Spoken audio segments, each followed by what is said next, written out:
Welcome to the Act React podcast, where we explore improvisation through conversations with remarkable artists. I'm the host, Daniel Burkholder, a dance artist living in Milwaukee, Wisconsin, the ancestral and unceded lands of the Ho-Chunk, Menominee, and Potawatomi peoples. And today I'm truly excited to share with you my conversation with KJ Holmes. In many ways, KJ was my main teacher of contact improvisation, mostly while I was living in the San Francisco Bay Area many years ago. We talked a little bit about it in our conversation, but during that time, I signed up and took every class and workshop that I could with her, and it deeply influenced and informed my approach to contact improvisation and really my approach to improvisation in general. So needless to say, I'm thrilled to bring you this conversation with KJ, who I think is really one of the most important contemporary improvisationally based dancers working today. I really deeply respect her approach to improvisation, and I love to see her in performance. So before we jump into the conversation, here are some details about KJ. KJ Holmes, dance artist, performer, teacher, has been exploring improvisation as process and performance since 1981, traveling nationally and internationally, teaching, creating, and directing. KJ currently teaches at the New York University Experimental Theater Wing, Movement Research, the School for Contemporary Dance and Thought, and her own private classes in yoga, somatics, and Ayurveda. Recent projects include performing in the film Redoubt and the performance installations Catasterism in 3 movements by artist Matthew Barney. Choreographing and directing Somatopia on the Polish dance theater group Living Space Theater, and continuing to develop her solo and an immersive 900 Bees Are Humming. I hope you find this conversation as delightful as I did. Enjoy. Hi, KJ. Thanks so much for joining me in this conversation today. No, it's a pleasure. I'm very honored you asked me. Oh, of course, of course. I remember, I think when we really got to know each other, when I got to know you is when I was living in San Francisco and you were coming to San Francisco and teaching those workshops. And I think you were doing maybe your BMC training at that point. And Yes. and yeah, I remember you finding all these different spaces to have workshops and classes, and I took everyone I could. Oh, nice. That's a good memory. Yeah, I love Yeah, that time. yeah, it was a lovely time for me as well. I guess to start off, the first kind of real question I have is, could you just tell me about your current improvisational practice, how improv shows up in the work you do and in the life you live right now? Yeah, I think a major place where it shows up is through my teaching. I mean, interesting. I mean, I really look at teaching as a primary part of my art making. Not Mhm. like I use my students as material, but I constantly, I am always learning from my students, and I'm improvising with an evolving form called improvisation, which I think is a incredible approach to working with the uncertainties of the world, but also really grounding oneself in the knowledge that we have Hmm. to meet moments that are unexpected. And so yeah, I think teaching does that. And I'm teaching right now. I teach at the Experimental Theater Wing of NYU, so I'm teaching movement to actors, and then I also teach. I have an ongoing Saturday class at Movement Research for years and years, and then at the current time, I've been working on a piece that is improvised within a score of images. Hmm. And I continue to research it through showing it. I mean, I think a lot of my improvisational performance work is I don't really go in the studio so much to practice, but I do a lot of understanding what a method might be in the current focus by doing showings and performing as a work in progress. And Yeah. so I don't know. That's somewhat what I'm doing right now. I continue to work with contact improvisation as a very important skill but it's not my primary practice. It's really part of the larger sense of understanding the mechanics of the body, and also how to create dimensionality and volume of movement. Somatics is a very important practice. I guess that's the word it is now. It used to be called release technique. And I'm also very influenced by, I'm an Ayurvedic practitioner, a South Indian form of nutrition and lifestyle, as well as a yoga teacher and practitioner. And something that I've been playing a lot with through approaching improvisation, that the word soma it means the body in Latin, but what it means in Sanskrit is the nectar of the gods. And it really, to me, it has a lot to do with the imagination that we have in our body. So that the soma is learning the facts of the body as a mover and also as a creator, but also the fictions that we hold in our body, so that we can open up to new capacities. So I improvise a lot with that. That's a lot of information. Yeah, it's great. I feel like, all right, now we have our conversation laid out for us, because we can just unpack each of those things. I guess like starting maybe with somatics and this idea of the fiction of the body, the nectar of the gods, like how does that show up, like say when you're either teaching and or performing, like in a more like, how does that manifest itself in your practice, that idea, those ideas? I think to go into different body states, that like to explore the instrument of the body. How do we play it?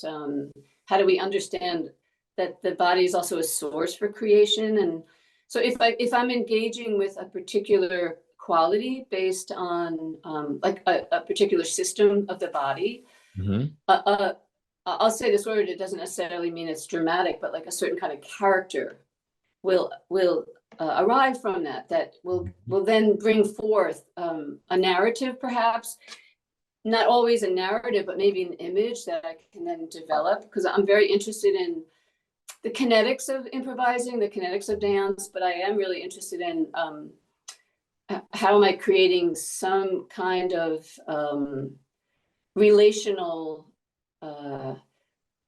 entry into I guess I'll just say like narratives. I mean, it's not narrative, but it becomes a narrative in some ways. So the somatics, I think, of fiction and fact, surprisingly will bring out different personas in a way. That, I mean, the word narrative is always really interesting, because I think in some context that means something like a linear story, but I think the way that I often think of it, and I think other people I know use it, it's a little broader statement of like a sense of progression, or a sense of change or evolution, a sense of maybe character, but not necessarily like, oh, you're pretending to be an old woman, but just like a sense of, as you said, like quality of a thing, of a person, of a being, that kind of locates what's happening on stage in a way. Yeah, I think that the idea what you're saying is very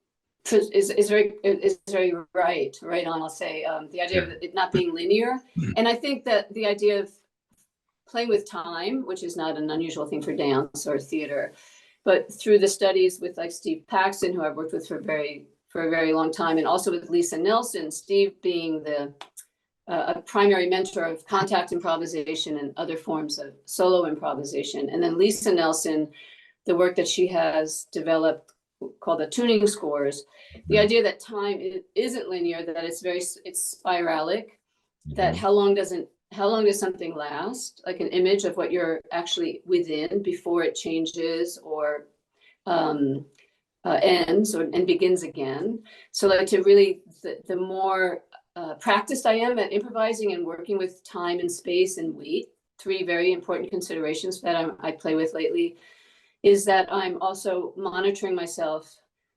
as a composer, within the improvisation. Yeah. So it's not just the linear. I mean, even music, you can read it on a page, but the notation of it, the cadence, I love the idea of how to play the instrument, but how to play like a child, but also how to play as a drama, to play as a drama in a certain way. Oh yeah, right. I mean, that's the play has such a lovely multitude of meanings in our language, right? Definitely. So I kind of want to jump actually to something um, that I was looking at your website and stuff like that, and I know this about you, but I was reminded reading about the importance of not only dance and movement to you, but also singing and poetry. And so I think this is a little tangent, but I want to come back to some things you already said, but I kind of want to get this part in. Like, could you talk about the relationship between those things and how do you see them all as like part of the same practice? Are they different facets? Are they a reflection of one another? Or like what's the relationship between movement, dance, singing, vocalizing, writing, poetry? Yeah, they're all part of my greater expression. They're all really important. And at times they can all be woven into some held in one container in a way, but then they can also be very separate. Like, I sing separately then, and I write separately, but the weaving of them is so important. And it's interesting because with teaching on Zoom, which we all had to do, in the middle of a semester or in the middle of a season.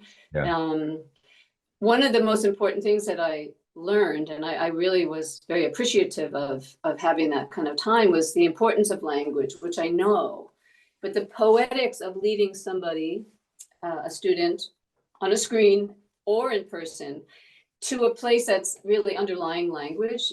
For me, it's essential that the image and the words almost create a sense of, again, the narrative isn't so important, but the poetics are, because it's giving a place to be for the actual movement to occur, which is within the body through language, but then also within taking in where we are, the environment, the landscape.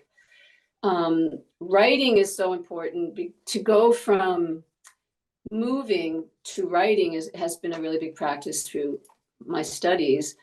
The writing itself can be a continuation of a movement practice. It can describe in ways that you didn't expect what was happening.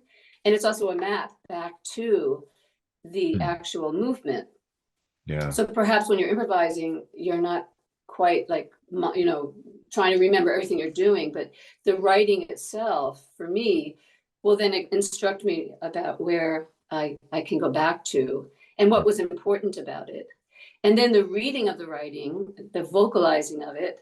I was actually working with some scores, duet scores with my students at NYU yesterday. And when I work on a particular focus, and then have my students talk, how is the voice influenced by what that exercise was? Like if we're running around, I mean, it's kind of obvious. If we're running around and doing something very like bloodful, when we talk, we're going to have a whole other blah, blah, blah, blah, blah.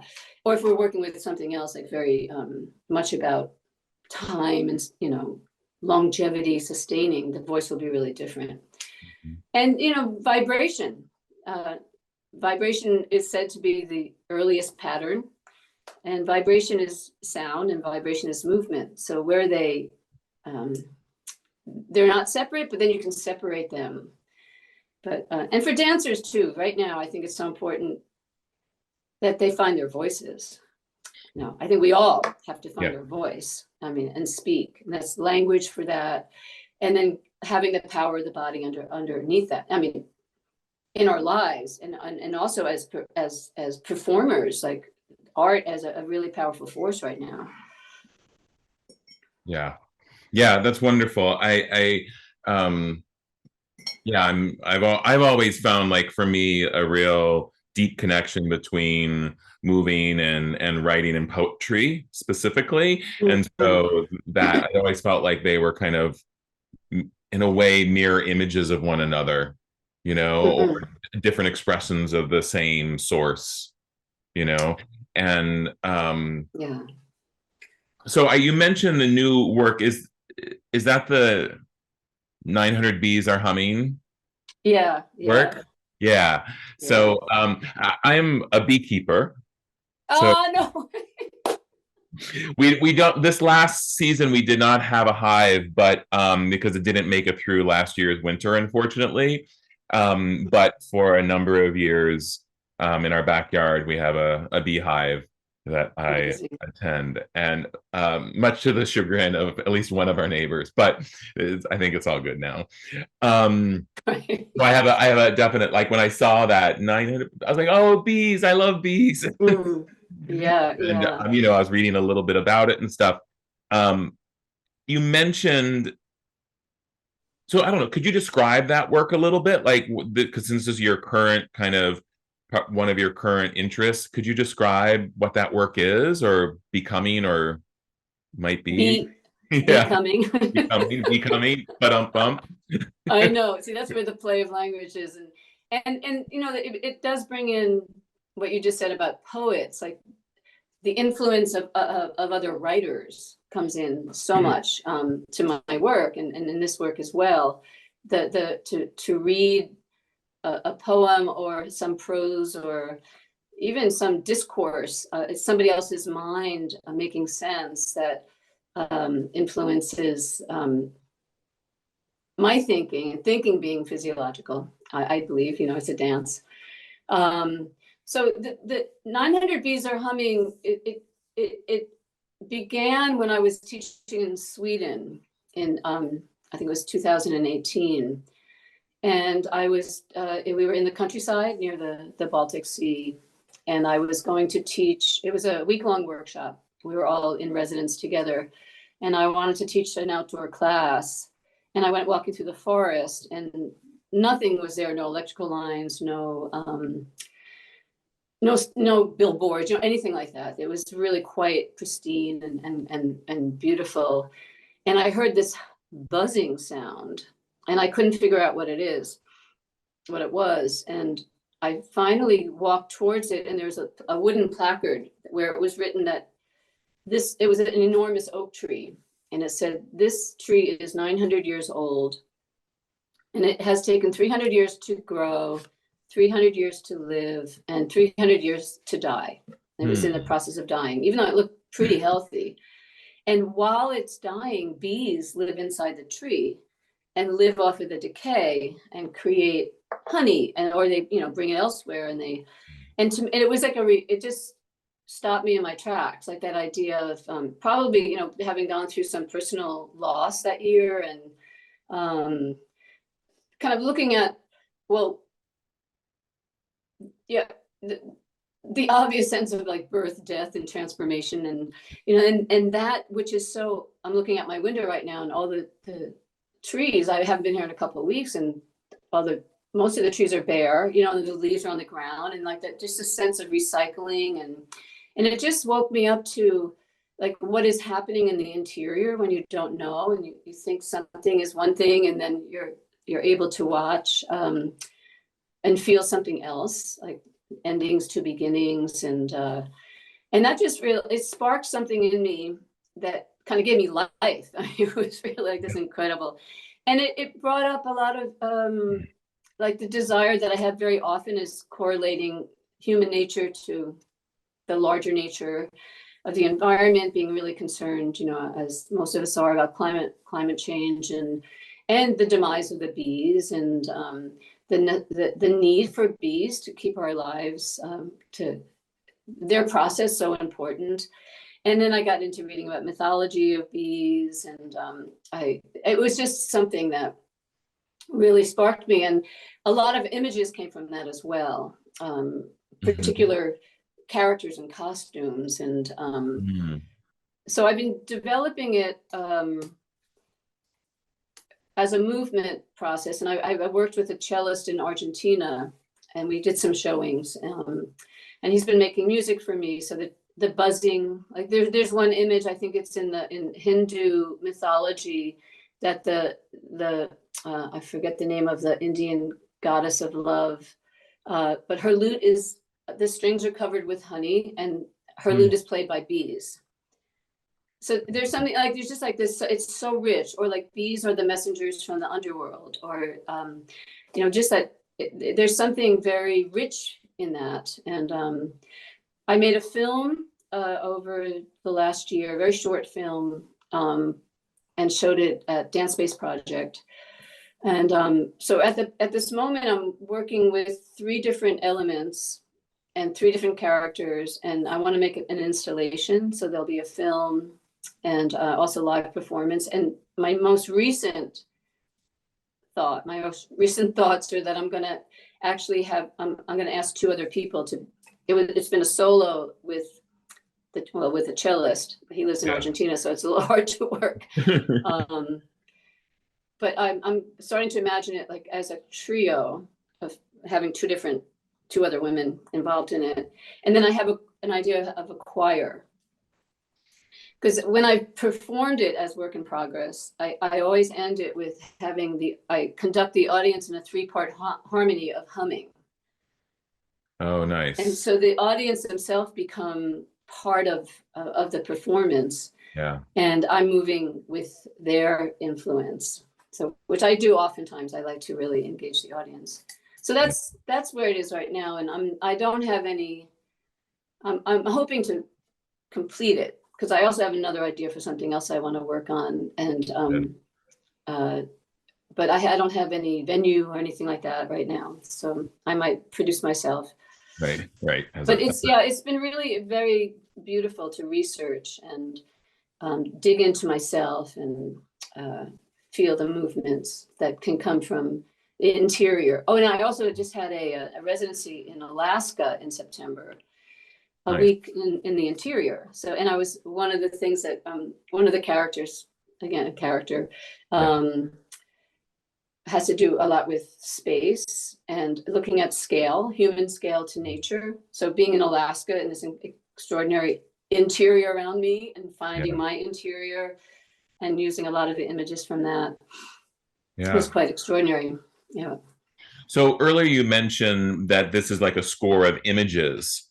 And I guess like these 3 characters all have certain kind of interests or attributes or focuses that like differentiate them from one another.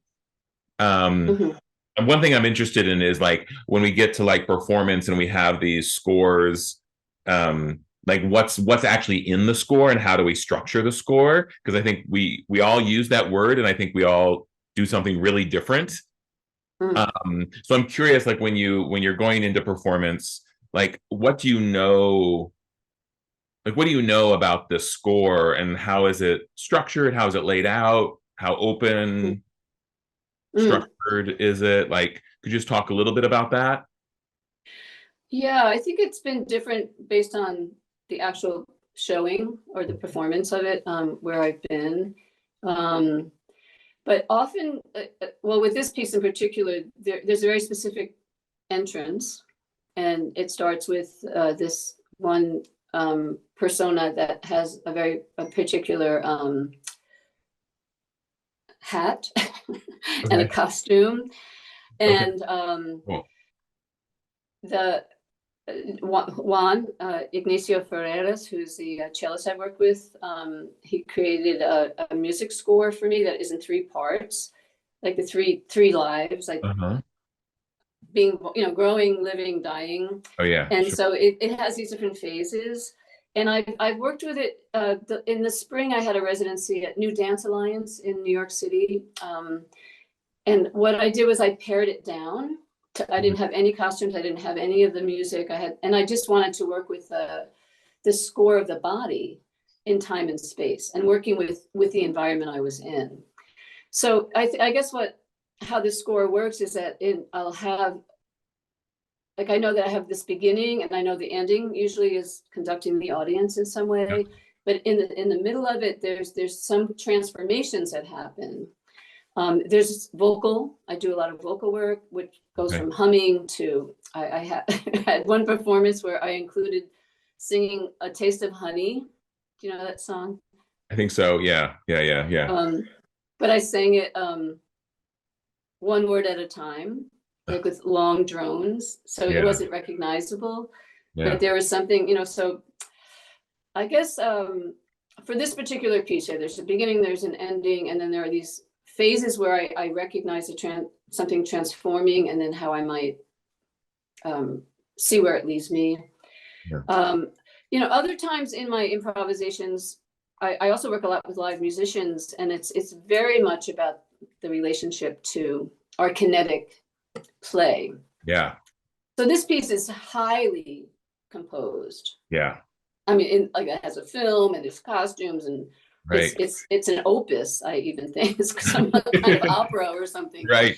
But then there's like the simpler scoring when working working in a relationship of like, let's meet and just we'll improvise. Like, how do we use our skills to play with time and space? And I love that as much, which I haven't done so much since COVID. Yeah. Because we haven't had the opportunities. But I did perform a duet with my friend and colleague Karen Nelson.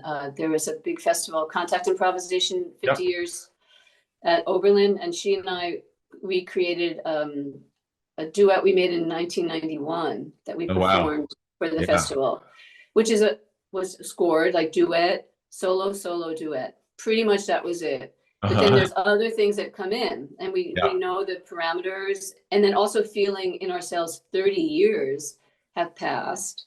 Right. And how are we independently and together working with our experience, which is not necessarily just going back into history. Right. It's a living art form, right? Yeah. That's beautiful. Yeah. There is something beautiful about that, about having that ability to not try to recreate this thing as it always has been, but it's still the thing, but it's the thing right now, not this museum piece or something, right? Yeah. You see, sometimes I see dance companies who hold on to repertoire and they're trying to keep it the same that it was. And, and sometimes that's beautiful to see because we love to see the history and all that kind of stuff. But it's also like, oh, where's the breath?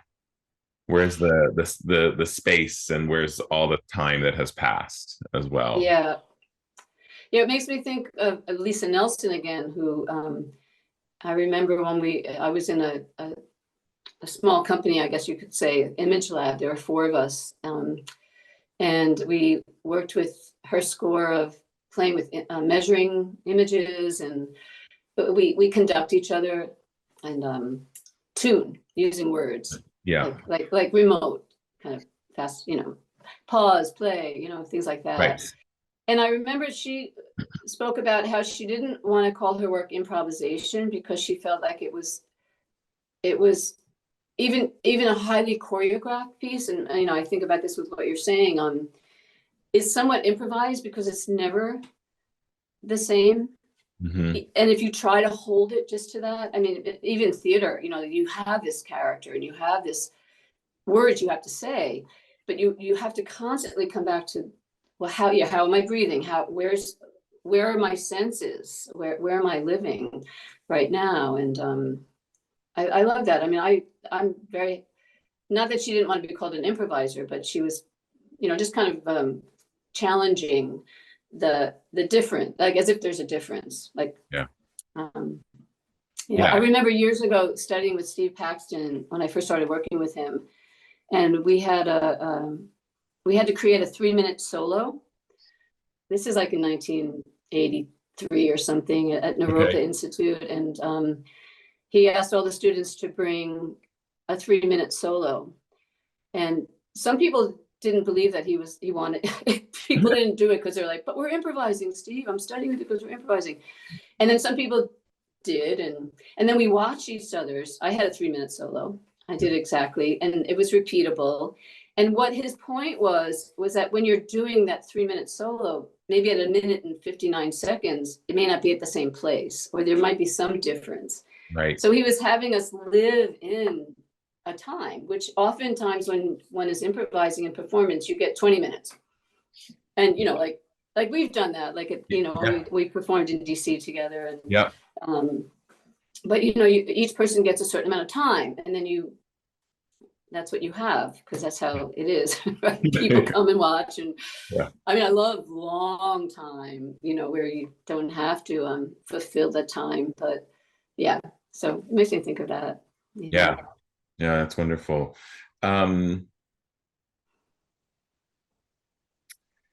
I guess I want to come back now. Oh, actually, the thing I wanted to ask about is like from all of that, like thinking about performance, going into performance with tighter scores or more structured scores or looser scores. But then, like, and you've been doing this for a while. I've been doing this for a while. Um, Mhm. how do you prepare students to do this that maybe haven't been doing it for so long? Like, Mm. what are the skills or the exercises even or the attention that you're trying to develop for someone who maybe is not very experienced with improvising, but is you're moving them towards to be able to go on stage with a minimal amount of pre-known element Mm-mm. and make something that is interesting to them and someone watching. Yeah, yeah, it's a great question. I mean, and it changes you know as the world changes. I mean, but then there's also something really basic about it. Um, the training. This is where I still firmly believe in contact improvisation as a training, because I know for myself, being a dancer for a long time and a vocalist, and always feeling growing up, like as a teenager dancing, that I was wearing the form and being kind of uh, at some point loving to learn how to move, but never feeling like I was really inside of it.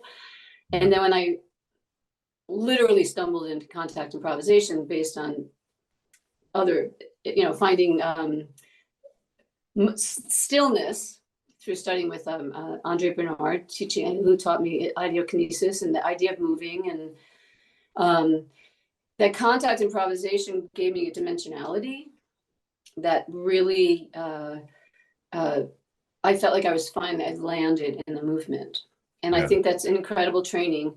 And it's interesting because over the last couple of years, there's so much about consensuality in especially, well, in academia for sure, but Yeah. also in my public classes, where we haven't been able to touch because of this pandemic, but then also questions about touch and important questions to raise, and how to respect the each individual's boundaries and resistances to engaging in intimacy in that way, and also encouraging them to go underneath the perceptions of what it is and to feel Mhm. themselves. I mean, I reiterate that all the time, like intimacy, the definition of it, to be intimate is to be closer to yourself.